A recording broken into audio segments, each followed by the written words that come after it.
बिस्मिल्लाहिर्रहमानिर्रहीम। अस्सलाम वालेकुम। प्रोग्राम हेल्थ टॉक के साथ मैं हूं आपकी मेज़बान कुरतनैन बख्श। उम्मीद करती हूं आप सब खुश होंगे, खैरियत से होंगे और अपने घरों में महफूज होंगे। नाज़रीन, हर वीक नए टॉपिक के साथ हाजिर होते हैं और आज भी एक नया टॉपिक लेकर आए और अमूमन कोशिश करते हैं कि ऐसा टॉपिक हो जो कि आपसे रिलेट करता हो। हम देख रहे होते हैं कि लोग जो है बीमार होते हैं और कशमकश का शिकार भी होते हैं, अपनी तकलीफ बयान भी करना चाह रहे होते हैं, लेकिन साथ ही डॉक्टर से जाने से परहेज करते हैं। क्यों करते हैं परहेज? क्योंकि आपका इलाज जो है वो डॉक्टर ही कर सकता है, लेकिन हम अमूमन ये सोच रहे होते हैं कि डॉक्टर के पास जाएंगे तो एक लंबा प्रोसीजर होगा और इसके बाद हम उसमें फंस के रह जाएंगे। तो लोग जो है वो कतराते हैं इन चीज़ों से और चाहते हैं कि हम जो है ना वो खुद ही से कोई ऐसी मेडिकेशन कर लें जिसकी वजह से मेडिकेशन जब वो ले रहे होते हैं तो उसके बाद वो खुद से तो अपनाते हैं उसको, लेकिन बाद में वो चीज़ और ज़्यादा मज़ीद क्रिटिकल होती चली जाती है, क्योंकि हम जो मेडिसिन ले रहे होते हैं उसे हमें पता नहीं होता, हमारा आइडिया नहीं होता, क्योंकि हमने किसी चीज़ की तशख़ीस नहीं कराई होती।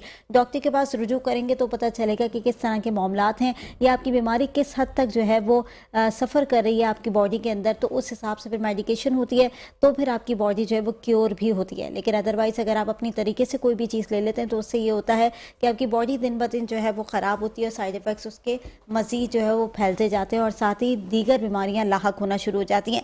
ये मसला इसलिए हमने आपको बताया क्योंकि कॉमनली हर दूसरे शख्स के अंदर हम ये चीज़ देख रहे हैं कि डॉक्टर के पास जो है वो लोग नहीं जाते और अपने खुद से मेडिकेशन करने की कोशिश करते हैं, जिसकी वजह से साइड इफ़ेक्ट्स होना शुरू हो जाते हैं। आज जो मेरा टॉपिक है वो भी इसी से रिलेट करता है, क्योंकि डिफरेंट तरह के साइड इफ़ेक्ट्स के ऊपर हम बात करेंगे, इन्फेक्शंस के ऊपर बात करेंगे, बैक्टीरियल इन्फेक्शंस कौन कौन से होते हैं उस पर हम बात करेंगे, क्लिनिकली इसको कैसे डायग्नोस किया जाता है, कौन कौन से टेस्ट होते हैं उस पर बात करेंगे, साथ ही साथ सांस की तकलीफ आजकल बड़ी रोनुमा हो रही है उसके ऊपर भी साथ बात करेंगे, और दीगर ऐसे इशूज़ हैं जो कि कॉमनली हमारी ज़िंदगी का हिस्सा बन चुके हैं। नमूनिया ऐसी बीमारी है जो कि हर दूसरे शख्स को हो रही है, तो ये इन टॉपिक्स के ऊपर बात करेंगे। बाज़ वक़्त हमें बीमारी तो होती है लेकिन हम उसके सिम्टम्स जो हमारे पास आ रहे होते हैं उसको पकड़ने की कोशिश नहीं करते कि वो किस तरफ लेकर जा रही है बीमारी को। तो सिम्टम्स जो है वो कौन कौन से होते हैं या हमें कैसे पता चलता है कि ये बीमारी हमें हो रही है और इसके हमें टेस्ट फौरी तौर पर कराने चाहिए। तो हमारे पास जो आज प्रोग्राम के अंदर गेस्ट मौजूद है वो हैं डॉक्टर जावेद इकबाल। आपको वेलकम करूँगी, पेशे से सीनियर पैथोलॉजिस्ट हैं। कैसे हैं आप? अच्छा डॉक्टर जावेद, सबसे पहला मेरा सवाल ये है कि जो इन्फेक्शनल डिसीज़ की बात करते हैं, सबसे पहले कॉमन इन्फेक्शनल डिसीज़ कौन से होते हैं? लेकिन जहाँ तक पाकिस्तान का ताल्लुक है जो ना, यहाँ पे जो ना मोस्ट कॉमन कहा जाता है कि ये common cold, common cold is the most common. और आजकल के वेदर के हिसाब से भी जो ना common cold is on the top of the list. और कॉमन कोल्ड जो है वो राइनो वायरस की वजह से हो रहा होता है वो, क्योंकि वायरल भी है, बैक्टीरियल भी है, पैरासाइटिक भी है, फंगल इन्फेक्शन जो है ना हमारे पास बहुत सारे हमारे पास इन्फेक्शन है। लेकिन इस वेदर में ज़्यादातर आजकल अगर देखा जाए तो viral infection are more common जो ना, इसमें कॉमन कोल्ड मैंने बताया। There are some other infection like जो ना like pneumonia now it is very common, बहुत ज़्यादा कॉमन है। क्यों कॉमन है? कॉमन जो ना वो बैक्टीरियल भी हो सकता है, फंगल भी हो सकता है, पैरासाइटिक भी हो सकता है, वायरल भी हो सकता है एज वेल एज। तो ये निमोनिया जो है ना बहुत ज़्यादा कॉमन है जो ना वो। और इसके अलावा जो है ना हमारे पास एस्थमा बहुत ज़्यादा कॉमन है आजकल, जिस तरह सीजनल की वजह से जो है ना वो जो हमारे पास बच्चों में सीजनल एस्थमा जो हो सकता है, या एलर्जिक एस्थमा जिसको हम लोग कहते हैं, एलर्जी की जो है ना वो एटोपिक एस्थमा कहा जाता है, वो एस्थमा बहुत ज़्यादा हमारे यहाँ पे कॉमन है इस वेदर के अंदर ख़ास तौर पर जो है ना वो।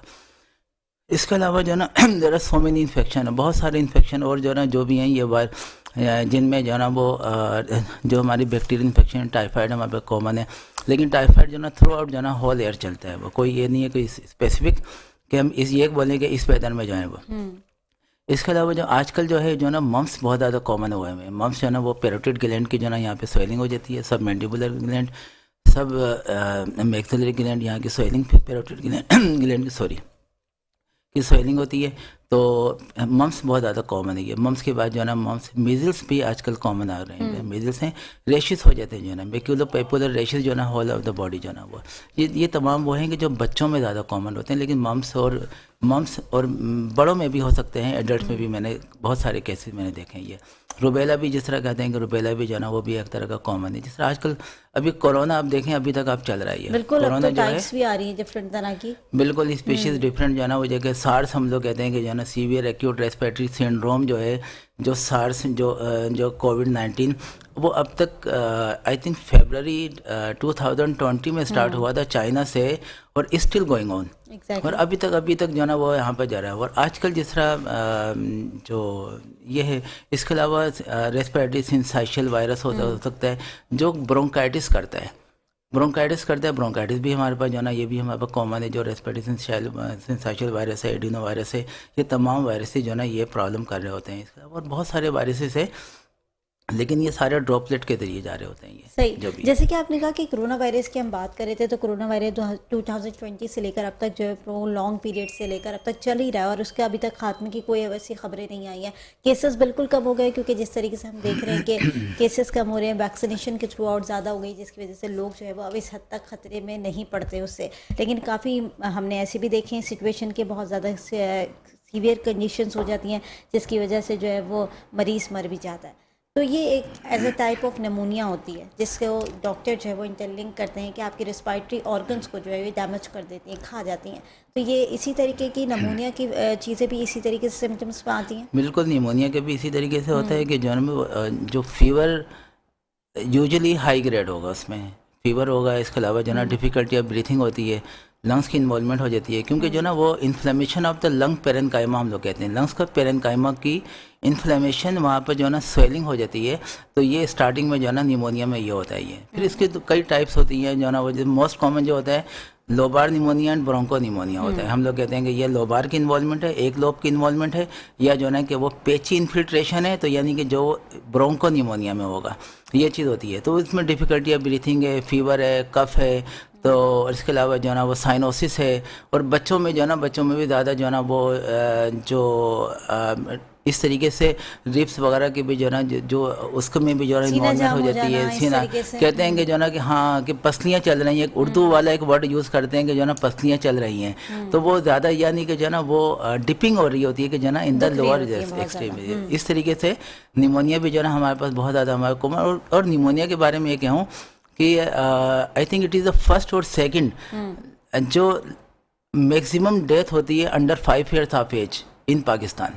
निमोनिया एंड समटाइम कहा जाता है कि गैस्ट्रोएंटेराइटिस, इन दोनों के बारे में कभी निमोनिया टॉप पे जाता है, कभी गैस्ट्रोएंटेराइटिस जाता है, कि जो इतनी ज़्यादा डेथ का रेशो है कि फर्स्ट और सेकंड में जो हम लोग कहते हैं कि अंडर 5 years ऑफ एज में pneumonia is the most common. बिल्कुल ऐसे ही है। और अगर नमूनिया बिगड़ जाए तो मेरे ख्याल से लंग्स में पानी भी भर जाता है, और जिसकी वजह से जो डेथ की तरफ इंसान चला जाता है। उसको हाँ हम लोग प्लूरल इफ्यूजन कहते हैं, हम लोग जो ना प्लूरल इफ्यूजन कहते हैं कि ज़्यादातर जो होता है कि अगर वो निमोनिया की वजह से होता है कि एक लंग की इन्वॉल्वमेंट होती है, और बहुत सारे दूसरे कॉजेज होते हैं कि हार्ट है, दूसरे कॉजेज हैं कि जिसकी वजह से भी जो ना दोनों लंग्स में अगर पानी आ जाएगा, लेकिन इसमें अमूमन एक लंग में पानी आ जाता है, जिसको हम लोग जो ना प्लूरल इफ्यूजन कहते हैं। इसके अलावा निमोथोरेक्स हम लोग कहते हैं कि हवा भी आ जाती है, उसमें हवा भी भर जाती है, उसको कहते हैं, हो जाते हैं लंग्स के अंदर। जी बिल्कुल जाना ये पेचिन पे जो ना वो इस तरीके से इन्फिल्ट्रेशन हो जाते हैं।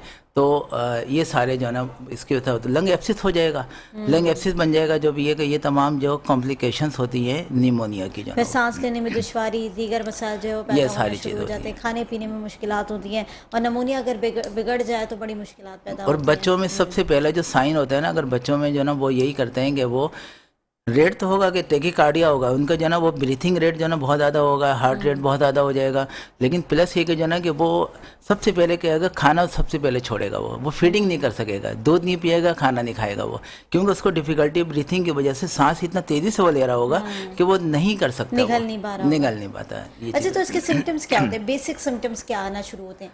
बेसिक यही होता है कि जो ना फीवर होगा, डिफिकल्टी ऑफ ब्रीथिंग होगा, सही है। और उसके बाद जो ना अगर सीवियर में अगर होगा तो साइनोसिस और इस तरह की चीज़ें जो ना उसमें आ जा सकती हैं वो। सही। अच्छा, जैसे साइनोसिस आपने बात की, ये भी एक बीमारी है साइनोसिस, और इसमें हमने देखा कि लोगों को सांस लेने में बड़ी मुश्किल होती है। साथ ही साथ अगर एसी चल रहा हो, बिलो कलरेशन हो जाता है, एसी चल रहा हो, डस्ट बहुत ज़्यादा हो, या बहुत ज़्यादा गर्मी भी क्यों ना हो, तो ऐसी कंडीशन के अंदर भी लोग जो है बड़ा कशमकश का शिकार हो जाते हैं, और वो लोग चाहते हैं कि वेंटिलेशन मिले उनको, और किसी तरीके से बाहर जाने की कोशिश करते हैं कि हमें कहीं ना कहीं से सांस आए। और उनके कंटिन्यूसली हमने साइनस वाले का मसला ये देखा है कि उनके गर्मी हो या सर्दी हो, उनको फ्लू रहता है। बिल्कुल जना, वो फ्लू भी हमारे वजह ना, जो एक फ्लू भी एक तरह का वायरस है, ये जो फ्लू भी वायरस है जो कॉमन कोल्ड कर रहा होता है वो, सही है, या इन्फ्लुएंजा कर रहा होता है, इन्फ्लुएंजा कर रहा होता है, तो ये भी एक कॉमन है। तो वो यही होता है कि कभी सर्दी में कभी गर्मी में, इसकी वजह से भी जो है ना वो चेंज ऑफ इन्वायरमेंट की वजह से भी जो है ना ये प्रॉब्लम जो है ना वो हो सकता है। लेकिन गर्मी के अंदर सीवियर फ्लू होना इट्स अनदर थिंग, क्योंकि हम समझते हैं कि गर्मियों में ना फ्लू नहीं होता, क्योंकि सर्दियों की बीमारी को ही समझा जाता है कि फ्लू बेसिकली सर्दियों में होता है, क्योंकि हम ठंडा ज़्यादा इस्तेमाल करते हैं, हमारी डाइट में थोड़ी सी चीज़ें चेंजेस आती हैं जिसकी वजह से हमें कफ और ये फ्लू होना सर्दी में शुरू हो जाते हैं, मौसम की तब्दीली जिसे हम कहें। लेकिन गर्मियों में अगर फ्लू हो जाता है तो इसको हमें लाइटली नहीं लेना चाहिए, जैसे कि आपने कहा साइनसिस की बीमारी भी हो सकती है। साइनोसाइटिस जो है ना उसमें हो जाता है, साइनसिस ब्लॉक हो जाते हैं। जिस तरह मैक्सिलरी साइनोसाइटिस जो है ना मोस्ट कॉमन है, मैक्सिलरी साइनोसाइटिस होता है, इथमाइडल साइनस होता है, फ्रंटल साइनस होते हैं। लेकिन जो है ना मैक्सिलरी साइनोसाइटिस यहाँ की ब्लॉकेज की वजह से, डीएनएस भी हम लोग कहते हैं, डेविएटेड नेजल सेप्टम, नाक की हड्डी बढ़ जाना, नाक का गोश्त बढ़ जाना, ये भी एक प्रॉब्लम हो जाता है। तो उस वजह से भी जो है ना उनको डिफिकल्टी ऑफ ब्रीथिंग होती है, सांस लेने में उनको मुश्किल पेश आ जाती है, इस वजह से कि साइनसेस भी ब्लॉक हो रहे हैं और प्लस एक डीएनएस भी उनको हो रहा है। तो वो सोर थ्रोट, और अगर टॉन्सिलाइटिस है, फेरेंजाइटिस है, तो ये चीज़ें भी, टॉन्सिल इनलार्ज हो गए, इन्फ्लेमेशन हो गए। तो इसको कैसे कराया जा सकता है? जैसे कि आपने बताया कि सिम्टम्स अगर आ रहे हैं तो लोगों को डायग्नोस करने के लिए या टेस्ट कराने के लिए कौन से टेस्ट को ज़्यादा प्रेफर करना चाहिए? अगर हमें ओवरऑल अगर हम बात करेंगे सारे जन, क्योंकि टॉन्सिलाइटिस फेरेंजाइटिस तो वो तो सामने नज़र आ जाएगा, उसको तो कोई प्रॉब्लम नहीं है। अगर हम ओवरऑल अगर हम कहेंगे जो है कि भाई तमाम जो कम्युनिकेबल डिजीज़ हैं या जो ना इन्फेक्शस डिजीज़ हैं या कोई बैक्टीरियल या वायरल डिजीज़ हैं, तो हम उनको कैसे हम डायग्नोस करेंगे, ये एक बस सारी बात है। तो उसके अंदर जो हमें बेसिक टेस्ट हमें सबसे पहले ज़रूरत पड़ती है एक सीबीसी की, कंप्लीट ब्लड पिक्चर, जिसको हम कहते हैं कि एक कंप्लीट ब्लड पिक्चर। उसमें भी काफ़ी हद तक ये क्लियर हो जाता है कि जो है ना, एक तो सबसे पहले हमें एनीमिया का पता चल जाता है कि हमें एनीमिया है तो हीमोग्लोबिन कितना है उसका, सही है। कि अगर जो है ना लेस देन 11 है, लेस देन 12 है, तो जो है ना कि लेवल हम करेंगे लेस देन 12 पे जो है ना कि वो कि एनीमिक है, पेशेंट इज एनीमिक।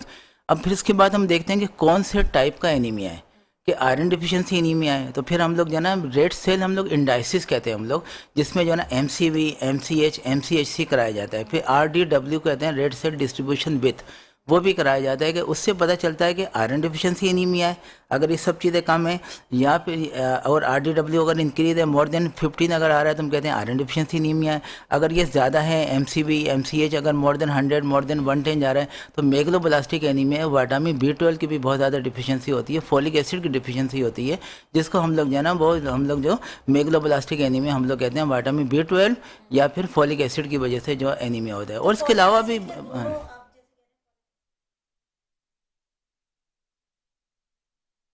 तो क्योंकि मेल के लिए फीमेल में ज़्यादा कॉमन क्योंकि होता मेल है, की ज़्यादा हम बात करें तो हमने अपनी रिसर्च के मुताबिक सुना है कि फॉलिक एसिड ज़्यादा क्वांटिटी में अगर इस्तेमाल की जाए तो मेल के लिए नुकसानदेह होती है, लेकिन फीमेल खाए तो उसके लिए यूज़फुल होती है। नहीं, प्रेगनेंसी में उसको ज़्यादा ज़रूरत पड़ती है वो, क्योंकि जो है वो बच्चे की वजह से जना हुआ, अगर नहीं देंगे, अगर वो फॉलिक एसिड डिफिशिएंसी अगर होगी तो बहुत सारी जो है ना कॉन्जेनाइटल डिजीज़ जो है ना बच्चे को हो सकती हैं वो। यानी इन्फेक्शनल डिसीज़ की जो आप बात करें, कॉमनली हमें CBC कराते रहना चाहिए हर 3 मंथ्स CBC के मस्ट बाद। है। अगर फिर CBC के बाद हम लोग करा देंगे C-reactive। अच्छा, इसमें एक चीज़ और बड़ी इंपॉर्टेंट चीज़ हो गई है कि थ्रोम्बोसाइट्स हम लोग देखते हैं, जिसको प्लेटलेट्स कहा जाता है। ये अभी आप देखें कि जो ना जो कोरोना वायरस था, कोरोना वायरस, डेंगू वायरस भी होगा जो हमारे जो ना बाइट की वजह से, जो मॉस्किटो बाइट की वजह से, तो इन दोनों चीज़ों में, इसके अलावा टाइफाइड है, मलेरिया है, इन सब चीज़ों में प्लेटलेट्स कम हो जाते हैं, जिसको हम लोग कहते हैं थ्रोम्बोसाइटोपिनिया। अब ये कोरोना में आप देखिएगा, जो आपने देखा होगा कि उस टाइम जो ना कितना ज़्यादा ये कॉमन हो गया था कि किसी के लेस देन 50,000 हो गया, लेस देन 10,000 हो गया, तो उसको मेगा यूनिट लगा रहे थे। डेंगू में भी होता है। मैंने ये बताया कि जो ना thrombocytopenia, there are so many causes, बहुत सारे ड्रग इंड्यूस्ड है जो भी, लेकिन मोर कॉमन जो हमारे यहाँ पे जो आजकल जो थे पिछले कुछ उस टाइम से, तो कोरोना में बहुत ज़्यादा था, डेंगू में बहुत ज़्यादा है, मलेरिया में बहुत ज़्यादा है, टाइफाइड में बहुत ज़्यादा, इन सब में थ्रोम्बोसाइटोपिनिया, यानी प्लेटलेट्स को इफेक्ट होता है। प्लेटलेट्स कम हो जाएंगे, तो प्लेटलेट्स जब कम हो जाएंगे तो फिर एक प्रॉब्लम हो जाता है। प्लेटलेट्स जो ना इसको भी हमने देखना पड़ता है ये। इसके अलावा न्यूट्रोफिल देखते हैं कि न्यूट्रोफिल ल्यूकोसाइटोसिस तो नहीं हो गया कोई, जो ना कोई इन्फेक्शन कॉज में जो भी है कि न्यूट्रोफिल हम देखेंगे मोर देन 75% है, तो दायरे के जो ना फिर उसको देखा जाता है। लिम्फोसाइट देखते हैं कि लिम्फोपीनिया तो नहीं हो गया, तो उसको देखते हैं कि कोई वायरल की कोई इन्वॉल्वमेंट तो नहीं हो गई है, लिम्फोपीनिया उसमें हो जाता है वो, ये सही है। तो और इसके अलावा जो है ना लिम्फोसाइटोसिस भी जो है ना, उसमें भी जो है ना कि वायरल की इन्वॉल्वमेंट होती है, अगर लिम्फोसाइटोसिस अगर हो जाएगा तो भी है। अच्छा, ये जो मलेरिया, नमूनिया, ये डेंगू, इनके जो टेस्ट होते हैं बेसिकली जो क्लिनिकल लेबॉर्ट्री की अगर हम बात करें, वहाँ पर अगर ये टेस्ट कराए जाते हैं तो क्या ये ब्लड के थ्रू आउट हो जाते हैं तीनों टेस्ट्स? ज़्यादातर ब्लड के जरिए होगा, क्योंकि हम आईसीटी मलेरिया अगर हम कराते हैं तो मलेरिया पे उस पर डायग्नोस हो जाएगा। सीबीसी में पता चल जाएगा। सीबीसी अगर हम कंप्लीट ब्लड पिक्चर अगर हम लेते हैं तो उसमें भी जो है ना अगर कोई अच्छा पैथोलॉजिस्ट अगर होगा, तो अगर अच्छा क्लिनिकल पैथोलॉजिस्ट होगा तो वो आराम से वो देख सकता है कि जो है ना कि वो इसकी स्पीशीज़ जो हमारे पास जो स्पीशीज़ होती हैं हमारे पास 4, तो वो आराम से वो देख सकता है कि जो है ना प्लाज्मोडियम वाइवेक्स है, फेल्सीपेरम है, कौन से जो है ना कि हमारे पास ज़्यादा कॉमन यही वाले हैं, तो आराम से वो देख सकता है वो उसके वो। इसके अलावा जिस तरह टाइफाइड के बारे में है, टाइफाइड भी ब्लड से पता चल सकता है, लेकिन ब्लड में अगर हम कराएं कल्चर हमें उसूलन कराना चाहिए। जो सीबीसी के साथ साथ हमें जो है ना ब्लड पर सीएस कल्चर सेंसिटिविटी जिसको कहा जाता है वो कराना चाहिए आफ्टर 1 वीक, या मतलब एट द टाइम ऑफ जो है कि 1 वीक के अंदर जो है विद इन अ वीक कराना चाहिए, वो करा लेना चाहिए। तो उससे क्या पता चलता है? उसमें पता चल जाएगा कि हम लोग एंटीबॉडीज हम लोग जो है ना वो देख रहे होते हैं हम लोग। एक तो हमारे पास कल्चर में पता चलता है कि कौन सा ऑर्गेनिज्म है। सल्मोनेला अगर आ गया, सल्मोनेला टाइफी है, तो उसके अगेंस्ट कौन सी एंटीबायोटिक इफेक्टिव है। ठीक है, तो ये एक फ़ायदा हो जाता है कि हमें कि जो ना एंटीबायोटिक को पता चल जाता है कि कौन सी एंटीबायोटिक रेजिस्टेंट है, जो कि इसको कौन सी सेंसिटिव है और कौन सी इंटरमीडिएट है जो उसको किल कर सकती है। क्योंकि अननेसेसरीली हमारे जो है ना जो भी बहुत सारे डॉक्टर जो होते हैं वो ये गलती करते हैं और पेशेंट के भी जो है ना अफोर्डिंग का प्रॉब्लम होता है तो वो टेस्ट नहीं करवाते। वो कहते हैं नहीं डॉक्टर साहब आप दे दें, आप मेडिसिन दे दें, कुछ भी दे दें। अब उसमें है कि सपोज अगर कोई भी पेनिसिलिन ग्रुप अगर उसको दिया जा रहा है अगर वो, और पेनिसिलिन ग्रुप अगर वो रेजिस्टेंट है और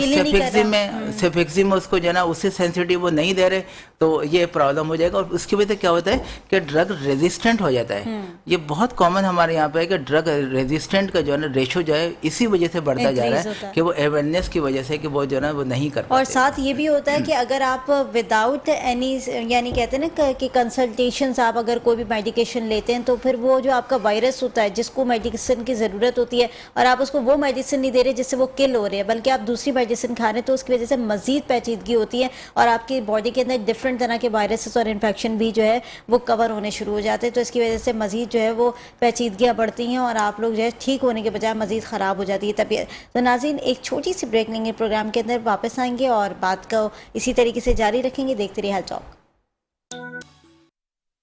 वेलकम बैक नाज़रीन, प्रोग्राम में एक बार फिर खुशामदीद कहेंगे। नाज़रीन ब्रेक पर जाने से पहले बात कर रहे थे बहुत सारे इन्फेक्शन डिसीज़ के हवाले से, साथ ही नमूनिया की डिसीज़ के हवाले से बात की कि इसकी कौन सी टाइप्स होती हैं और इसके कौन से ऐसे टेस्ट होते हैं जो कि आप लोग करा सकते हैं।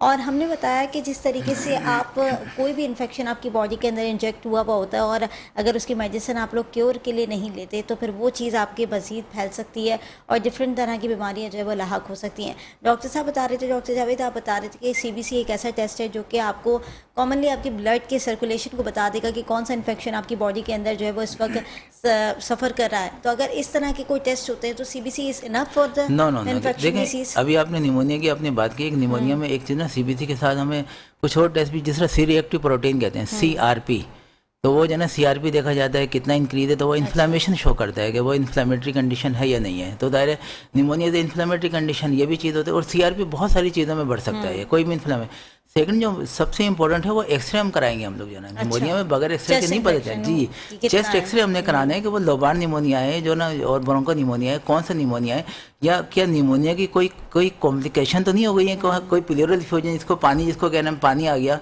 निमोथोरक्स हो गया उसके अंदर, या लंग एब्सिस बन गया है, तो इस तरह की कोई कंडीशन तो नहीं हो गई। तो chest x-ray mandatory, chest x-ray हमें कराना ज़रूरी है हमारे, ठीक है। तो ये हमारे पास चीज़ें होती है। इसके अलावा अगर हम जो ना और हम इसके अलावा कल्चर की बात हो गई कि हमें कल्चर हम ज़रूर करवाएंगे जो भी है, लेकिन इसके अलावा जो है ना कुछ और टेस्ट भी हमारे कराते हैं कि जो है ना समटाइम यूरिन DR भी जो है ना वो सिग्निफिकेंट शो करता है। कोई भी इन्फेक्शन है, यूरिनरी ट्रैक्ट इन्फेक्शन जिसको कहा जाता है कि वो E. coli और इस तरीके से जो बैक्टीरिया होते हैं वो बहुत कॉमन है ये।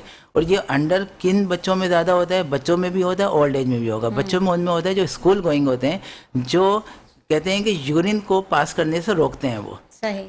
एक तो पानी कम पीते हैं और इसके अलावा जो है ना क्या करेंगे कि वो यूरिन को रोकेंगे, घर से जाएंगे सुबह 7:30 बजे जी, वहाँ वो नहीं यूरिन पास नहीं करते थे। UTI मोर कॉमन इकोलाई की वजह से जो भी कोई जी स्यूडोमोनास की वजह से होगा, यूरिनरी ट्रैक्ट इन्फेक्शन है, इसलिए यूरिन DR भी कराएंगे। स्टूल DR हम कराएंगे। स्टूल DR के अंदर जो हम इन्फेक्शन की बात कर रहे हैं तो हमारे पास बहुत कॉमन है हेलिकोबैक्टर पाइलोरी। अच्छा। तो वो स्टूल में भी हम ब्लड में भी देखते हैं, लेकिन ब्लड में अनरिलायबल इतना ज़्यादा नहीं होता, वो मोर स्पेसिफिक जो आता है वो स्टूल में आएगा। तो स्टूल में हम देखते हैं कि उसकी स्टूल में एंटीजन हम लोग देख रहे होते हैं कि वो एंटीजन का वो कि कितना उसमें रेस है या प्रेजेंट है नहीं है, और कितना मतलब रेस है कि टाइटर उसका देखा जाता है कि कितना उसका वो। तो वो हेलिकोबैक्टर पाइलोरी बहुत ज़्यादा कॉमन है जो गेस्ट्राइटिस कराता है यहाँ पर। मैदे में आजकल वर्म हो रहा होता है, तो वर्ल्ड वाइड जो है ना कि मच इम्पोर्टेंट, तो यूरिन डीआर कराएंगे, स्टूल डीआर कराएंगे। इसके अलावा मेनिंजाइटिस हम लोग कहते हैं कि मेनिंजाइटिस गर्दन तोड़ बुखार की वजह से, क्योंकि वो मेनिंजाइटिस जो है गर्दन तोड़ बुखार वो बैक्टीरियल भी हो सकता है, वायरल भी हो सकता है, फंगल भी हो सकता है, वो दिमाग पे वो करता है। उसकी वजह उसके लिए हम कराते हैं लंबर पंक्चर, हम लोग कहते हैं उसको लंबर पंक्चर के जो वहाँ पर L2 L3 या उस वहाँ पर जो लंबर पंक्चर लंबर वर्टिब्रा पर वहाँ इंसर्ट करते हैं, और जो ना वहाँ उसका स्पाइनल फ्लूइड हम लोग निकाल के ड्रॉ करके फिर लेबोरेटरी भिजवाते हैं। उससे एक पता चल जाता है कि जो है ना कि वो कौन सा मेनिंजाइटिस है, बैक्टीरियल है, वायरल है, ठीक है, या कोई पैरासाइटिक है जो इस तरीके से फंगल है, तो वो भी हम जो है ना वो भी कराए जाते हैं। इसके अलावा कुछ और टेस्ट हैं जो हम कराते हैं कि जो है ना वो कि PCR हम लोग कहते हैं उसको, पॉलीमरेज चेन रिएक्शन हम लोग कहते हैं। ये स्पेसिफिक टेस्ट है जो मोस्ट कॉमन है आजकल, सबसे ज़्यादा जो है ना बहुत कॉमन है, ज़्यादा कराया जाता है। कोरोना के अंदर भी ये किया गया, बिल्कुल जो है ना वो PCR कराया जाता है कि उससे हमें जो है ना पता चल जाता है जीनोम्स हम देखते हैं, quantities of genomes of RNA और DNA ऑफ वायरस, वो हम लोग देख रहे होते हैं कि जो कोरोना में भी होता है। हम लोग कोरोना में हम लोगों ने बहुत कराई PCR। इसके अलावा जो इलाइजा के जरिए जो है ना सीरोलॉजी के टेस्ट हम लोग कहते हैं, जो बाइमिस ऑफ इलाइजा है या जो कंप्लीमेंट फिक्सेशन टेस्ट है, इस तरीके से जो है ना वो कराया जाता है। उसमें हम लोग जो है ना सीरोलॉजी में एंटीबॉडी का टाइटर देख रहे होते हैं कि एंटीबॉडी टाइटर है, जिस तरह हेपेटाइटिस B के हम लोग जो है ना वो देख रहे होते हैं टाइटर, वो रेस है। फिर इसके अलावा हम लोग कहते हैं एंटीजन का हम लोग टाइटर देखते हैं कि एंटीजन है या नहीं है। तो जिस तरह हेपेटाइटिस B सरफेस एंटीजन, हम लोग कहते हैं हेपेटाइटिस B सरफेस एंटीजन जो कि हेपेटाइटिस प्रोड्यूस करता है, और हेपेटाइटिस हमारे यहाँ पे बहुत कॉमन है, हमारे यहाँ पर हेपेटाइटिस भी जो है ना वो इस तरीके से इस तरह के टेस्ट होते हैं क्लिनिकल इस तरह के के टेस्ट अंदर, होते और हैं इस तरह के टेस्ट कराने भी चाहिए, क्योंकि लोग जो है वो नज़रअंदाज करते हैं टेस्ट को, और लोग जाना नहीं पसंद करते हैं कि नहीं भाई हम नहीं करवाएंगे, कहीं और कुछ और ना निकल जाए मसला। तो लोग काफ़ी घबराहट का शिकार होते हैं, जो कि घबराहट नहीं रखनी चाहिए, क्योंकि आप अगर पीक से बीमारी को पकड़ लेंगे तो आपके लिए आगे जाके कॉम्प्लिकेशंस नहीं होंगे। अच्छा, एक और चीज़ मैं आपसे बड़ी इंपॉर्टेंट पूछना चाहूँगी, सीनियर पैथोलॉजिस्ट हैं आप, क्लिनिकली आपने काफ़ी जो है वो चीज़ें देखी होंगी, करी भी होंगी। एक डेंगू की बीमारी जब अभी आप देख रहे हैं कि सराउंडिंग में है भी, और काफ़ी हद तक पीक पर गई डेंगू की बीमारी, लेकिन लोग जो डेंगू का शिकार हुए वो उससे क्योर भी हुए, लेकिन क्योर होने के बाद मैंने देखा कि बॉडी के अंदर एक अजीब सा एंटीजन उनके बॉडी में डेवलप हो गया, जो कि डेंगू तो ख़त्म कर गया, लेकिन साथ ही साथ उनका बुखार जो है वो नहीं उतारा उसने, और कंटिन्यूसली वो बुखार की कैफियत में रहे। और उसके बाद मलेरिया, नमूनिया, इन तमाम चीज़ों के टेस्ट हो गए, लेकिन वो उसमें भी नहीं आ रहा कि मलेरिया और नमूनिया उनको है भी या नहीं है, लेकिन एक अजीब किस्म का बुखार बॉडी के अंदर जो है वो गर्दिश करता रहा। विदिन 1 मंथ कह लें आप, विदिन 1 वीक कह लें आप, कि वो कंटिन्यूसली उतरता है, फिर चढ़ जाता है और बड़ा पीक पे बुखार जाता है, लेकिन उसकी डायग्नोस जो है वो नहीं हो पाई कि वो किस तरह का एंटीजन है। क्या डेंगू के बाद इस तरह की कोई एंटीजन की शिकायत आई है कि बॉडी के अंदर कोई डेवलप हो रहा है? बात ये होती है कि जो है ना कि वो एंटीजन जो होता है वो पीसीस में जो है ना वो डिवाइडेड होते रहते हैं। वो अगर वो एक ब्रोकन जो है ना वो हो रहे होते हैं वो, तो फिर उसकी वजह से कुछ छोटा सा अगर पीस भी अगर रह जाता है ना तो वो प्रोड्यूस करता रहता है वो सेकंड ये है कि जो है ना कि वो जिस तरह आपने फीवर के बारे में आपने बताया कि बहुत दिन तक 10-12 दिन तक या ज़्यादा रह रहा है, तो अमूमन वायरल फीवर जो होता है वो उसके लिए कहा जाता है कि 3 to 5 डेज, बस 1 वीक, मैक्सिमम 1 वीक। लेकिन कुछ जिस तरह डेंगू वायरस था, ये डेंगू वायरस जो है ना वो मोर देन 10 डेज या अप टू 1 मंथ, उसमें बहुत ज़्यादा दिन जो है ना उसमें होता है। और अमूमन वायरल फीवर जो होता है वो लो ग्रेड होगा, बैक्टीरियल हाई ग्रेड होगा, और जो है ना वो और लेकिन कुछ हमारे पास वायरसेस ऐसे हैं जिस तरह इन्फ्लुएंजा वायरस वगैरह है, तो वो मोर देन 40 डिग्री सेंटीग्रेड पे भी जाते हैं। अच्छा, इतना ज़्यादा। लेकिन अमूमन वायरल फीवर जिस तरह हम डिफ्रेंशिएट अगर हम कर रहे होते हैं तो फिर इसमें एक बड़ा मेजर ये भी करते हैं कि वायरल फीवर जो होता है वो लो ग्रेड होगा और बैक्टीरियल जो होगा वो हाई ग्रेड होगा।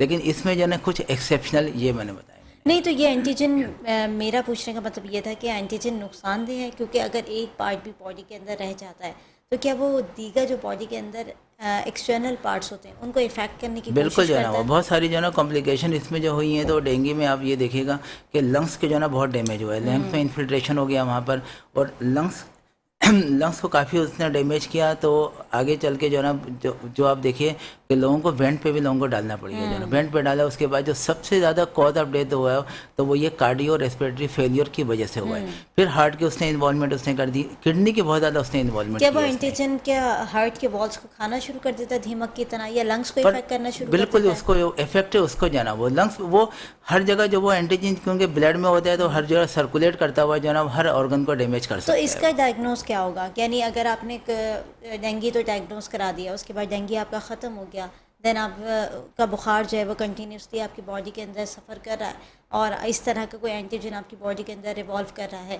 तो फिर इसके टेस्ट क्या होंगे? फर्दर क्या मतलब ट्रीटमेंट होगी इसकी? क्योंकि लोग जो है वो इसी कशमकश का शिकार रहते हैं कि डेंगू तो हमने करा लिया वो क्लियर है, मलेरिया करा लिया नहीं, वो सिम्टोमेटिक क्लियर है, ट्रीटमेंट नमोनिया होगी करा लिया वो जी, क्लियर जी, है, जी, फिर जी। इसके लिए कौन से स्पेसिफिक टेस्ट होते हैं? मैंने आपको बताया ना, मैंने कि जो हम सीरोलॉजी हम करा रहे होते हैं, सीरोलॉजी होता है, इसके अलावा जो है ना पीसीआर हम करा रहे होते हैं, ये तमाम टेस्ट पे जो है ना इसी पर हम लोग डायग्नोस कर रहे होते हैं वो, ठीक है, ये तो diagnose हो चीज़ें। जाता और है इस पे? एंटीजन वो इसी पर डायग्नोस होता है, वो यही वाले टेस्ट कराते हैं। और इसके अलावा जो है कि वो ऑर्गन डैमेज कर रहा होता है, हर ऑर्गन डैमेज कर सकता है, हर ऑर्गन कहीं पे भी कोई जाकर भी डैमेज antigen? करेगा जी। और परसिस्ट अगर कर रहा होगा तो वो जो है ना वो डेंगी हम करा रहे हैं कि डेंगी एंटीजन जो सीरोलॉजी के टेस्ट में वो कंटिन्यू वो जो है ना पॉजिटिव आ रहा होता है वो। सही। ये अच्छा, आजकल जो आप देख रहे हैं, आप खुद भी ज़ाहिर ट्रैवल करके अभी आए होंगे यहाँ पर, देख रहे हैं तरक्याती काम बड़ी तेज़ी से जा रही है सड़कों पर, और बहुत सारी जगहों पर ऐसे ही है जो कि तरक्याती काम जारी है। साथ ही साथ हमारी जो वेदर की कंडीशन है या एनवायरमेंटल पोल्यूशन की बात करें तो बड़ा डस्टी वेदर होता है, और अभी तरक्याती काम की वजह से वैसे ही बड़ा डस्टी वेदर है, जिसकी वजह से लोग जो सफ़र कर रहे होते हैं, जो एक जगह से दूसरी जगह जाते हैं या अपने जॉब्स पे जा रहे हैं या काम पर जा रहे हैं, तो उन्हें सांस लेने में बड़ी दुश्वारी का सामना करना पड़ता है। और ज़ाहिर है डस्टी वेदर है उसकी वजह से भी होता है, और बाज़ वक़्त लोग डस्ट एलर्जी का शिकार होते हैं, जिसकी वजह से और ज़्यादा उनको परेशानी का सामना करना पड़ता है। तो सांस की बीमारी अगर हो जाए तो उसके लिए क्या करना पड़ता है, या उसके लिए क्या क्लिनिकल ऐसी चीज़ें हैं जो कि हमें अपनानी पड़ती हैं? देखें, इस वेदर के हिसाब से अगर हम देखें तो जो ना मैंने बताया मैंने कि सीजनल जो एलर्जी का इस्तेमाल हम लोग कहते हैं, एलर्जी का इस्तेमाल is much much more common. और ये एलर्जी है क्योंकि वो उसमें हम लोग एस्थमा को जो है ना जिस तरह ब्रोंकियल एस्थमा होता है, ब्रोंकियल एस्थमा में क्या चीज़ होती है, वो सर्टन मेडिएटर्स जो है ना वो रिलीज हो रहे होते हैं। वो hyper responsiveness of ट्रेकियो bronchial tree, trachea जो हमारे बहुत सांस की नाली और ब्रोंकस, उसका जो है ना हाइपर रेस्पॉन्सिवनेस हो जाते हैं बाई सर्टन स्टिमुलाई। ये तमाम जो स्टिमुलस फैक्टर्स होते हैं जो ना ये कि ये जो इन्वायरमेंट में जो होते हैं ये स्टिमुलस फैक्टर्स होते हैं, डस्ट है, माइट है, इस तरीके से जो ना पॉलिन है। इस्लामाबाद में जिस तरीके से पॉलिन बहुत ज़्यादा कॉमन है, वहाँ जो ना अभी तो नहीं, जून जुलाई में जो ना वहाँ पे जो ना बहुत ज़्यादा पॉलिन होती है, तो वहाँ के लोगों को जो ना इस्तेमा बहुत होता है। तो इस तरीके से हमारे पास जो ना जो हम लोग इस्तेमा को इसीलिए ब्रोंकियल इस्तेमा को मेनली दो में डिवाइड करते हैं। बाकी तो वैसे तो कई उसमें टाइप्स हैं, 3-4 क्लासिफिकेशन है कि एटोपिक एस्थमा है जिसको एलर्जिक एस्थमा भी कहा जाता है, या चाइल्डहुड एस्थमा कहते हैं, और दूसरा एडल्टहुड एस्थमा कहते हैं जिसको जो है ना नॉन एटोपिक कहा जाता है वो, ठीक है।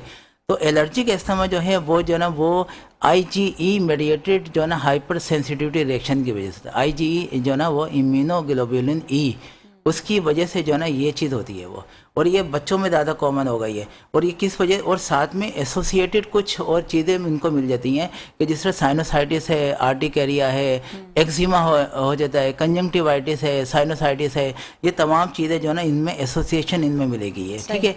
और मीडिएटर जो होते हैं वो हम लोग कहते हैं मास्ट सेल्स। एक थोड़ा सा मैं बता दूँ ज़रा, वो चीज़ होती है, एडवांस से हो जाएगा कि मास्ट सेल जो है ना वो डीग्रेन्युलेशन होते हैं जो रिलीज करते हैं सर्टन मेडिएटर्स लाइक हिस्टामिन, हमारी बॉडी में होगा हिस्टामिन, और इसके अलावा जो है ना हिस्टामिन ल्यूकोट्राइन्स, जिसको आजकल जो है ना मोंटेलोकास्ट उसको जो है ना ब्लॉक करने के लिए, उसका एंटागोनाइज करने के लिए हम लोग देते हैं मोंटेलोकास्ट। तो ल्यूकोट्राइन C4, D4, E4, सही है, ये तमाम ल्यूकोट्राइन फैक्टर होते हैं, प्लेटलेट एक्टिवेटिंग फैक्टर होते हैं, कीमोटेक्टिव फैक्टर्स होते हैं ये, ठीक है। ये तमाम जो है ना प्रोस्टाग्लैंडिन होते हैं जो भी ये है। जो सारी आप बायोलॉजिकल टर्म्स बता रहे हैं बड़ी मुश्किल टर्म्स है, क्योंकि हाँ, इसीलिए मैंने बताया आप कि क्लिनिकली में होते हैं तो हाँ। आपको ये सारी चीज़ें पता है। कोई एग्जांपल देके बताएं जिससे हमारी ऑडियंस समझ पाए कि इस तरह की अगर कंडीशन आपकी ज़िंदगी के अंदर हो जाए तो उसको कैसे बाहर निकलना चाहिए, उसके साथ कैसे कैसे आप लोगों ने टेस्ट कराने चाहिए जिसकी वजह से ये चीज़ें आपके साथ ना हो। हाँ, देखें, जहाँ तक टेस्ट की बात है तो सिंपल सबसे पहले तो जो है ना, क्योंकि ब्रोंकियल अस्थमा अगर है तो एक्सरे करा लें तो बेहतर है कि कुछ और कोई कॉम्प्लिकेशन तो उसको नहीं हुई है। हम ये समझ रहे हैं कि जो ना डिफिकल्टी ऑफ ब्रीथिंग है, तो शॉर्टनेस ऑफ ब्रेथ हम कह रहे हैं, शॉर्टनेस ऑफ ब्रेथ है तो हम सिंपली एक्सरे करा, वो बगैर एक्सरे कराए हम कह देंगे नहीं जी कोई मसला नहीं है, आपको ब्रोंकियल अस्थमा है। और जो है ना देयर में बी समथिंग एल्स, कुछ और उसको हो सकता है, उसको हो सकता है कि कोई कार्डियक अस्थमा और कुछ है। लेकिन क्या है, जो अगर ब्रोंकियल अस्थमा अगर होगा तो उसमें हम कहते हैं कि जो है ना, एक उर्दू में एक वर्ड हमारे बहुत ज़्यादा बोला जाता है कि डॉक्टर साहब एक तो कहते हैं पसलियाँ चल रही हैं, दूसरा कहा जाता है कि सीटियाँ बजा रहे हैं, सीटियाँ बज रही हैं। तो वो सीटियाँ एक्चुअली क्या होता है, विस्लिंग साउंड हम लोग कहते हैं, उसको वीजिंग भी कहा जाता है। हम लोग अपनी टर्मिनोलॉजी में वीजिंग कहते हैं, लेकिन विस्लिंग साउंड भी उसको कहा जाता है। तो ये ब्रोंकियल अस्थमा में आप जो है ना, पेशेंट का clinical history and examination are very important.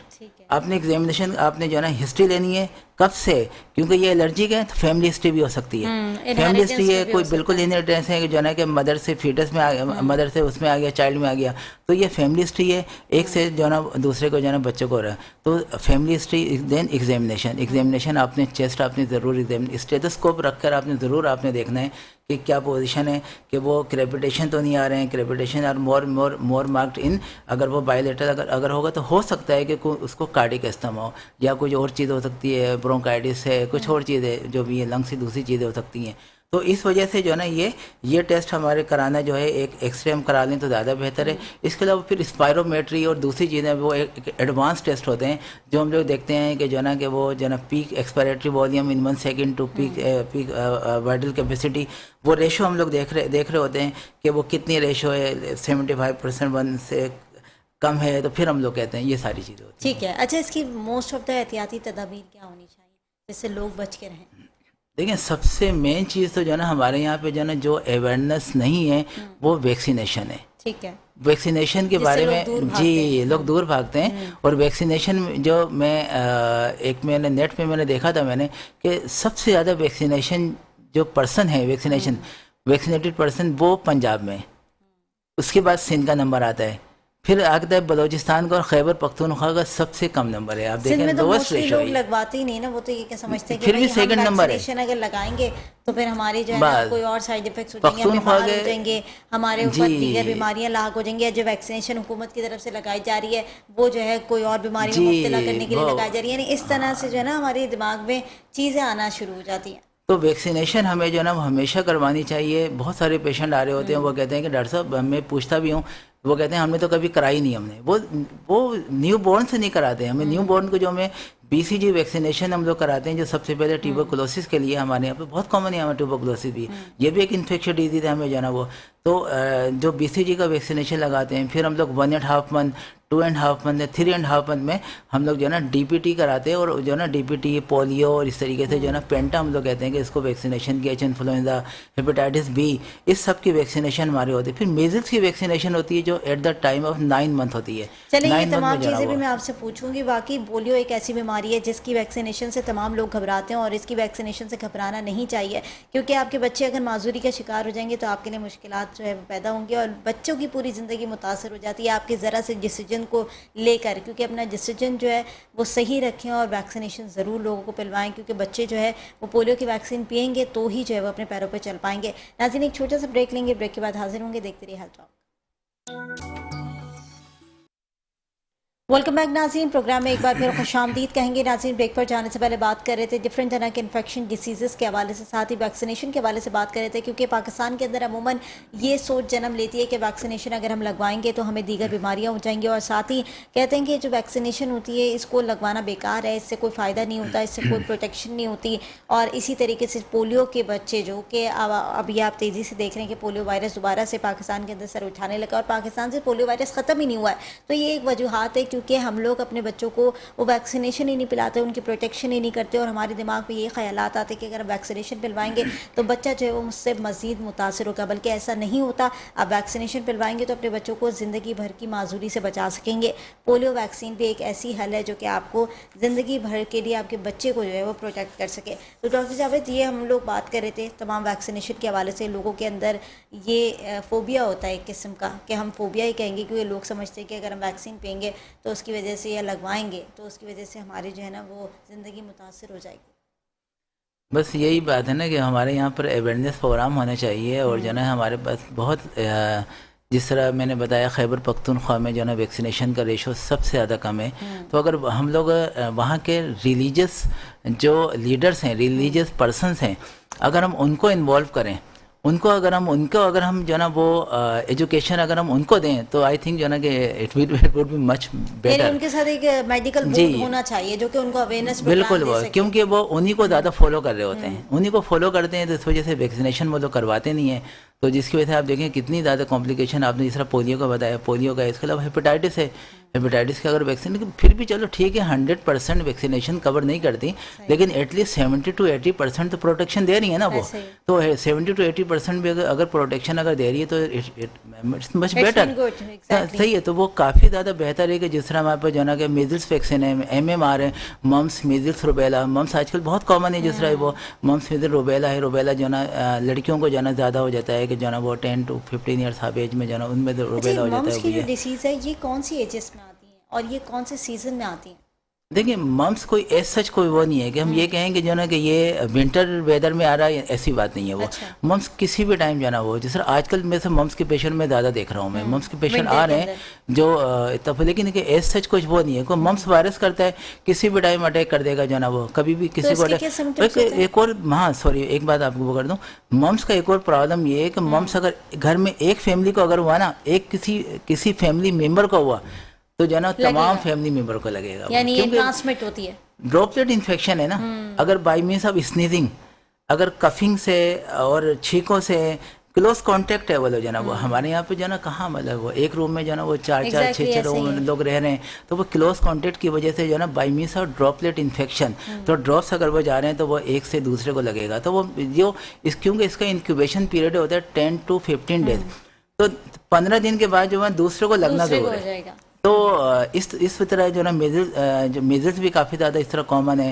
Hepatitis मैंने बताया, हेपेटाइटिस जो ना वो भी होता है, लेकिन हेपेटाइटिस B, C, D वो ज़्यादातर जो है ना जो भी है कि वो ब्लड जो ना वो उसके जरिए जो हो रहा होता है वो, या फिर IV एब्यूज़र के बारे में हम बात करते हैं, जो भी हीरोइन एडिक्ट वगैरह जो होते हैं वो IV एक्सचेंज ऑफ नीडल कर रहे होते हैं वो लोग, एक को लगाया फिर सेकंड को लगा रहे हैं, सेम वही वाली जो है ना वो सिरिंज उन्होंने यूज़ की, उसको उन्होंने लगा लिया वो, इससे भी होता है। इसके अलावा जो है ना हमारे बार्बर शॉप पर होता है, ये बार्बर शॉप पर एक ही ब्लेड यूज़ जी, अगर वो ब्लेड यूज़ करेंगे, एक ही सीजर अगर यूज़ करेंगे तब भी होगा वो। घर में भी हमें एहतियात करनी चाहिए कि अगर कोई टूथ ब्रश है तो टूथ ब्रश जो है वो कुछ जगह पर जो है ना वो एक ही कहते हैं कि नहीं जी उसी का यूज़ कर लेते हैं, तो इट्स रॉन्ग, कि वो नहीं करना चाहिए। टूथ ब्रश की वजह से भी हो सकता है कि उसकी वजह जो है ना वो, तो इस तरह की तमाम ये रूट्स होते हैं। हेपेटाइटिस A वायरस हम लोग कहते हैं कि ओरोफिकल रूट की वजह से होता है ये। ओरोफिकल यानी कि जो हम लोग हैंड वॉशिंग इतनी अच्छी नहीं हो पाती, इतनी जो है ना वो, और या बाहर का खाना है, बाहर के खाएंगे तो हाथ नहीं धोएंगे, बाहर जाएंगे या कहीं भी हाथ रखेंगे तो हाथ नहीं धोएंगे, उसी तरह टाइफाइड है। टाइफाइड भी आप देखेंगे जो बाहर की जो चीज़ें खा रहे होते हैं, बाहर जो तो अच्छी तरीके से वॉश नहीं हो पाती हैं, अच्छी तरीके से बॉयल नहीं हो पाती हैं, उससे होगा जो है ना वो टाइफाइड भी जो है ना मच कॉमन। आइसक्रीम में आज आपको पता है आइसक्रीम में जो है ना वो जो सल्मोनेला टाइफी के जो है ना वो बैक्टीरिया मौजूद होते हैं वो। अच्छा। जी, क्योंकि वो आइसक्रीम के बारे में कहा जाता है कि बच्चे तो बड़े शौक से खाते हैं आइसक्रीम, बच्चे क्या बड़े भी बड़े शौक से खाते हैं, और आजकल सर्दियों का सीजन है उसमें भी खा रहे हैं। क्या वो आप समझती हैं कि वो बॉइल्ड वाटर से बना रहे हैं वो लोग? नो, ऐसा तो नहीं होता ना कोई भी जाना वो। तो ये सारी ये फैक्टर्स होते हैं कि जिसको हमें जो है ना एहतियात करनी चाहिए। इसके अलावा स्क्रीनिंग की ज़रूरत है।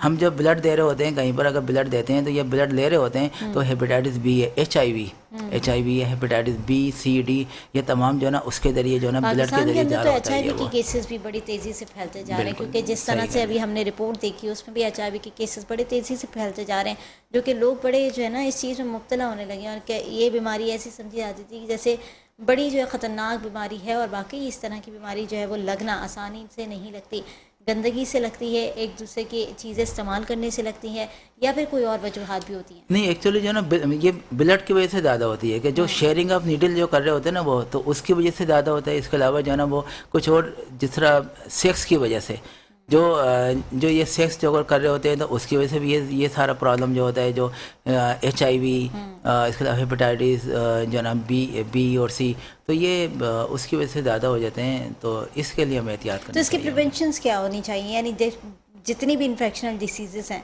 उनसे प्रिवेंशन उसकी क्या होनी चाहिए? भाई प्रिवेंशन सबसे पहले तो मैंने ये बात बताई नहीं, मैंने वैक्सीनेशन है हमारे पास, जो हमारे पास होना चाहिए। फिर एक है वो अवेयरनेस होने चाहिए, उनको हेल्थ एजुकेशन उनको करना चाहिए कि वो जो है ना उनको समझाना हमने कि जो है ना वो हैंड वाशिंग जो है ना वो जस्ट अगर टॉयलेट से अगर आ रहे हैं तो जो है ना हैंड वाशिंग इज मैंडेटरी, तो अच्छे तरीके से सोप से जो है ना वो हैंड वाशिंग होनी चाहिए वो। यानी ये फिर जो इसके छोटी अलावा छोटी सी आप कह रहे हैं कि लाइटली सी जो चीज़ें जो कि हम अपनी ज़िंदगी के अंदर नज़रअंदाज कर देते हैं, उनको अपनाने की ज़रूरत उनको है। हमें अपनाने की ज़रूरत है, बिल्कुल स्क्रीनिंग की ज़रूरत है हमें जो है ना कि भाई जो भी टेस्ट हम जो वो अगर कोई ब्लड वगैरह के मैंने बताया स्क्रीनिंग, इस तरह की ये छोटी सारी ये अगर छोटे छोटे अगर हम चीज़ें अगर हम लोग जो है ना इसको अगर हम इसको अपना लें तो बहुत ही ज़्यादा जो है ना हम लोगों को इतना इन्फेक्शन डिजीज़ जो कॉमन हमारे पास है, जिस तरह मैंने बताया कि जो ना बहुत कॉमन हमारे पास इन्फेक्शन डिजीज़ का जो है ना पाकिस्तान जो है ना काउंट होता है ये कि नंबर वर्ल्ड में, तो इट्स नॉट गुड जो है ना। अच्छा, जो सांस की तकलीफ की हम बात कर रहे थे, मोस्ट ऑफ द लोगों को मैंने देखा है कि अब उन्होंने घर में ही नेबुलाइज़र रख लिया और वो ज़रा सी उनको कि लगता है कि खांसी हो रही है या ज़रा सा चेस्ट जो है वो जकड़ना शुरू होता है तो फ़ौरन नेबुलाइज़र लगाते हैं और घर पे बैठ के जो है अपने आप को नेबुलाइज़ कर रहे होते हैं। तो इस तरह से जो कुदरती तौर पर अपने आप को जो है वो चीज़ें दे रहे होते हैं, अपनी ट्रीटमेंट खुद ही करने का प्लान तरतीब देते हैं कि नेबुलाइज़र रख लिया घर में, बाहर जाने की क्या ज़रूरत है, डॉक्टर को दिखाने की क्या ज़रूरत है। लोग जो है अमूमन इसी जो है वो थिंकिंग का शिकार होते हैं। तो ये जो नेबुलाइज़र करते हैं तो इसके तरीक़ेकार नेबुलाइज़र के क्या लोगों के पास ठीक होते हैं? नहीं है, बिल्कुल सही है, क्योंकि जो है ना मैं भी लोगों को एडवाइस यही कर रहा होता हूँ मैं, क्योंकि रात को 2 बजे 3 बजे के टाइम अगर उनको ये प्रॉब्लम होगा, इमरजेंसी अगर बेसिस कोई पे। अगर कोई ब्रोंकियल अस्थमा का कोई पेशेंट है, डिफिकल्टी ब्रीथिंग है, सीवियर कफ हो रहा है, उसमें भी यही इंडिकेशन है। और वर्ल्ड वाइड जो है ना ये हमारे यहाँ पे जो है ना एंटीटूसिव जो जिसको हमें कफ सिरप कहा जाता है कि ये एक्सपेक्टोरेंट है, ये कफ सिरप वगैरह हमारे यहाँ पे दिए जाते हैं। बाहर के कंट्रीज़ में जो है ना इतने नहीं है, वहाँ पे जो है ना यूरोपियन कंट्रीज़ में वहाँ पे जो फर्स्ट जो ट्रीटमेंट जो दी जाती है इस चीज़ के लिए बहुत नेबुलाइजर अच्छा, है, नेबुलाइजिंग मशीन है, वो खुद घर पे यूज़ कर लें, कोई प्रॉब्लम नहीं होता। अगर वो जो है ना उनको बता दिया जाता है कि कितना कितना आपने जो है ना इतना ये लेना है, इतना ये लेना है, अगर वो जो भी है ठीक है, तो ये जो कंपोजिशन हम लोग जो ना हम लोग उसमें दे रहे होते हैं उनको समझा देते हैं। लेकिन इसकी भी एक लिमिट नहीं, होती है। एक और चीज़ मैं और बता दूँ, सॉरी मैं आपकी बात फिर वो कि नेबुलाइजिंग का सबसे बड़ा फ़ायदा ये होता है कि जो ना इवन दो के प्रेग्नेंट लेडीज़ भी ले सकती हैं वो, क्योंकि उसमें जो है ना कोई बहुत सारी हमारी मेडिसिन जो है माइनोफाइलिन वगैरह और इस टाइप की जो चीज़ें जो होती हैं, सेल्बुटामोल टर्बोटेलाइन, थोड़े से उसके में इंडिकेशन ज़रा जो है ना रेस्ट्रिक्टेड है वो। अच्छा। तो वो नेबुलाइजर अगर लेंगी तो वो यहीं लंग से निकल जाएगा बाहर, वो सिस्टेमिक सर्कुलेशन में नहीं जाएगा। सिस्टेमिक का मीनिंग है कि पूरे ब्लड में, पूरी बॉडी के ब्लड में जो है ना वो नेबुलाइजर के जो भी आप हम ले रहे हैं, जो इनहेल कर रहे हैं, तो वो नहीं जाएगा वो। तो इसलिए बेहतर ये है कि आप उनको भी कहा जाता है कि जो है ना आप नेबुलाइजर करें, नेबुलाइज करें। लेकिन इसकी भी मैं समझती हूँ कि एक लिमिट होनी चाहिए, क्योंकि अगर आपके पास मशीन है तो इसका मतलब ये नहीं कि हर 2 घंटे बाद आप नेबुलाइजर लेकर बैठ जाएं। इसमें भी आपके पास मेरे ख्याल से डॉक्टर इसको रिकमेंड करते हैं कि आपको अगर मशीन है तो आप घर में रखें, एमरजेंसी बेसिस पे रात के, जैसे कि आपने भी कहा कि 2 से 3 बजे अगर कोई एमरजेंसी आ गई है और आप अस्पताल लेकर नहीं भाग रहे, तो आप घर में आपके पास ये ट्रीटमेंट फर्स्ट एड के तौर पर होनी चाहिए कि आप इसको अपना सकें। लेकिन मैंने बाज़ वक़्त लोगों को ऐसे देखा है जो हर 2 घंटे में जो है दोबारा नेबुलाइज़र दे रहे हैं, बच्चे हों तो उनको भी नेबुलाइज़र दे रहे हैं, यानी हर 2-2 घंटे के गैप से नेबुलाइज़र देना है, कि वो ठीक है? नहीं, कोई प्रॉब्लम नहीं। अगर सीवियरिटी ऑफ कंडीशन पे बात करते हैं कि अगर सीवियर कंडीशन है, अगर बहुत ज़्यादा अगर जो है ना वो डिफिकल्टी ब्रीथिंग है, बहुत टेकेपनी है जिसको हम लोग कहते हैं कि रेस्पिरेटरी रेट बहुत ज़्यादा अगर हो रहा है, मोर देन 60-70 से ज़्यादा जो जा रहा है, सांस लेने की जिसको रफ्तार कहा जाता है, तो इतना ज़्यादा अगर हो रहा है, या एडल्ट्स में अगर प्रॉब्लम हो रहा है कि सीटियाँ बज रही हैं इतनी ज़्यादा, जिसको विस्लिंग साउंड मैंने कहा था, मैंने वीजिंग अगर हो रही है, तो वो यानी मुझसे आप तक पहुंच रही है, इतनी देर तक पहुंच रही है, तो उसके लिए ज़रूरत है कि जो है कि वो जो है ना वो 2 आवर्ली 3 आवर्ली 4 आहिस्ता आहिस्ता उसको वो कम करते रहेंगे, आहिस्ता आहिस्ता उसको जो है 6 आवर्ली पीछे लेकर आएंगे। जी, ठीक है। लास्ट मैसेज क्या देना चाहेंगे डॉक्टर जावेद? बिल्कुल लास्ट मिनट्स रह गए, क्या हमारी ऑडियंस को मैसेज देना चाहेंगे? बस सबसे इम्पोर्टेंट तो मैंने यही बात बताई थी मैंने कि हमारे अवेयरनेस प्रोग्राम हमारे होने चाहिए स्कूलों में, जो है ना स्कूलों कॉलेजेस में जो है ना वहाँ पर जो है ना हम लोगों को डॉक्टर्स की टीमों को, या अगर हेल्थ जो पैरामेडिकल स्टाफ है उनको भेजना चाहिए, ताकि उनको वो समझाएं कि भाई कि क्या क्या जो है ना आप लोगों ने एक चेन जिस तरह चलाने की ज़रूरत है। ये इस तरह क्या क्या कुछ करना चाहिए, क्या बिल्कुल प्रिवेंटिव ऐसे मेजर्स ये होते छोटी हैं वो। छोटी चीज़ें जो है हम अपनी ज़िंदगी के अंदर नेगलेक्ट कर रहे होते हैं, और वो नेगलेक्ट जब हम करते हैं तो हमें आगे जाके बड़ी दुश्वारी का सामना करना पड़ता है। जैसे कि डॉक्टर साहब ने भी कहा कि अवेयरनेस प्रोग्राम की बड़ी ज़रूरत है, क्योंकि अवेयरनेस प्रोग्राम अगर हम नहीं चलाएंगे डिफरेंट स्कूल्स, कॉलेजेस या फिर डिफरेंट तरह की कंपनीज़ के अंदर क्यों ना चलाया जाए, तो हम बद एहतियाती से बच सकते हैं। तो इस तरीके से दीगर बीमारियों से भी बचेंगे। नाज़रीन, प्रोग्राम का वक्त ख़त्म हो गया। डॉक्टर जावेद, बहुत शुक्रिया, आपने प्रोग्राम के अंदर वक्त दिया। मुझे और मेरी पूरी टीम को दीजिए इजाज़त। अल्लाह ने के बाद।